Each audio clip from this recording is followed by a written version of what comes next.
Well, good afternoon to you again. I hope you're all okay. And the warm weather, I mean, this has been absolutely fantastic, really, but let's hope we're all feeling a bit better. I don't know whether another couple of weeks, whether to cut down a bit on my chit-chat all the time, but if people like it and they want me to carry on, I will. But, I don't know, I'm hoping that we're over the worst now. But this here one, now look, it's called Richard Henry's Birthday by Herbert Lean. Postman come yet ever? Asked Richard Henry as he come down from bed rubbing his eyes. No, replied Mother. Many every return, said Feather. What are you going to give me? Oh, 'tis my birthday. You've got to give me something. I'm 10 years old, eh? How old are you, Mother? Oh, 25 come next Ferny harvest. You said that last year and the year before that. Yes, said Mother, but what awful weather we're having. A woman to get 25 and then stop still for 10 years. That's different from men, quoted Feather. How old are you, Feather? Asked Richard Henry. Oh, making up for yourself. I started work when I was 10 years old. I've been working underground for 20 years. I know, said Richard Henry. 30. 33, said Mother. He was home sick for 3 years, and he never counted that. When I was 10 years old, my father gave me 5 shillings for my birthday. What did I do? Went and bought a pair of hobby boots and a miner's hat. Started to work underground up Doe Coast, and I've been working hard ever since. Better fit I bought a penny black lead pencil and learned to use it. I'm waiting for the postman, said Richard Henry. Uncle Matty never forget me. Last year he sent me money box made like a little house. Eh, said Feather, and wasn't long for there ought to have been a notice in the window, house to let. Aunt Martha made a very nice pair of trousers out of poor Uncle John's last birthday, remarked Mother.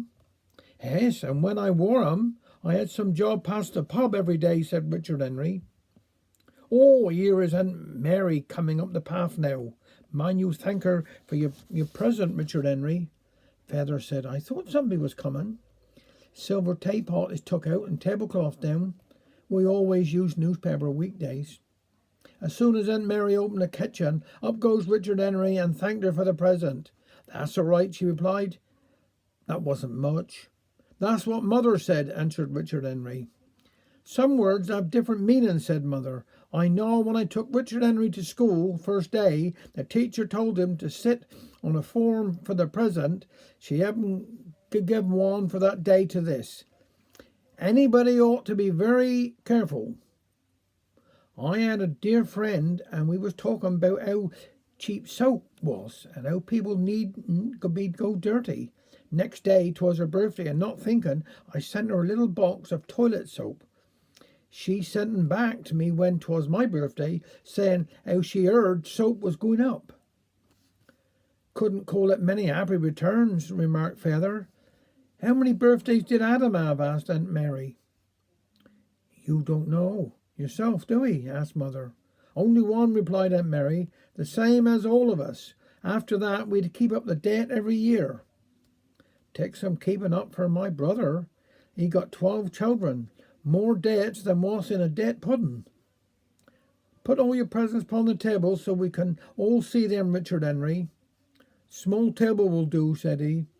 Feather's watch is the best one of all. I only got to winding up 3 times a day. 'Twill he learn he to tell the time, remarked Feather. I can tell dinner time, tea time, and tell when I've had enough and got stop. What more do I need to want tell? Run to the door, Richard Henry. Postman's coming again. Letter for me, said Richard Henry. Postman got some bagful. Said African mail is in 'un. Open 'un. Don't stand there glazing at 'un. Dear Richard Matthew Johns James Henry, I now take my pen in hand.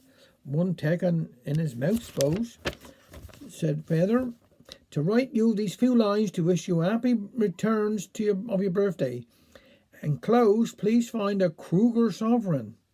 Haven't forgot to put in like he did for, asked Feather. No, here it is, said Aunt Mary. 'Tis lovely, real gold. You're a lucky boy. Yes, said Richard Henry. Lower look upon and once a year. I'd rather have a mouth organ. Knock to the door and Richard Henry answers. 'Tis the postman come back. He forgot he had this parcel for me. Who is it from? Inquired mother. I don't know till I open. Where's the knife? Untie the knots and save the string, said mother. At last the string was taken off and out fell a mouse organ, with two sides to it, and a card from Farmer Giles, hoping Richard Henry would come up in his garden and play it to frighten the birds away. The very thing I wanted, said Richard Henry. I'm so glad, good old Farmer Giles. Father shook his head and said, the only thing I hope is I catch a cold and get hard of hearing, then I shan't hear ye playing it. Now come on, draw up your chairs. I got a nice hot teddy pasty each. Father started to sing Happy Birthday to You. Mother told him to shut up. He was frightening the canary. This year poem here is by Liz Arman. Moored Up. My Jan, you know, is retired, given up the sea-going life. And I thank the Lord that time has come. I'm no longer a fisherman's wife. No more must I heed the gale warnings, no longer endure the dread fog. For he's there in his chair by the fire. Jan, my handsome, throw on a fresh log. The watching, the waiting, and hoping he's safe are no longer things to fear. For my dear man has come ashore, he's fastened to the pier. No doubt time will come when he's under my feet, that I'll wish he was back at sea. Then I'll think of him coming home tired and grey, and be thankful he's right here with me. For I mind the times that he's come ashore, almost too weary to stand, when the trip has been bad with torn nets and lost gear, and they've only just made land. So I say to the girl who proposes to marry a sea-going man, you're going to need courage and patience and strength, and love him all you can. But now, my Jan, I have landed. He is tied up good and fast, and the years that remain promise comfort and peace, because I've got him anchored at last. Thank you very much.